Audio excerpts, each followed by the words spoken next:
pour nous accompagner, il est bien connu ici des Amiénois puisqu'il représente la rédaction de France 3 Picardie et qu'il y présente le 19-20. C'est monsieur Yannick Nogal qui va nous accompagner toute la semaine. Bienvenue Yannick. Yannick, j'évoquais la cathédrale. On va avoir des images d'exception. Vues d'en haut, regardez bien Amiénois, c'est rare que de voir cette image que tu vas nous présenter de la cathédrale Notre-Dame. Laurent, je sais que vous êtes un passionné d'histoire et justement, on voulait vous accueillir avec ce bijou de la cité. Regardez, Amiens, on pourrait faire une émission entière sur elle, sur la cathédrale. C'est le joyau de la ville. C'est d'ailleurs un peu la cathédrale des superlatifs, chef-d'œuvre de l'architecture gothique.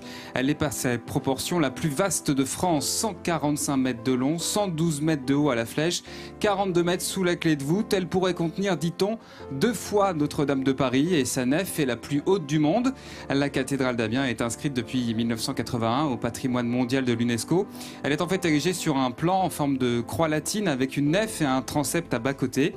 Elle est entourée de 7 chapelles rayonnantes, dont la centrale, la chapelle d'Axe, ressemble par son architecture à la Sainte-Chapelle de Paris, dont elle est contemporaine. Il a fallu quelques 68 années pour bâtir cette église magnifique de 1220 jusqu'à 1288. Voilà, regardez comme c'est beau. Cette image est assez étonnante de voir cette cathédrale sous ce point de vue. Ouais, c'est majestueux, vraiment. On est au pied de la cathédrale.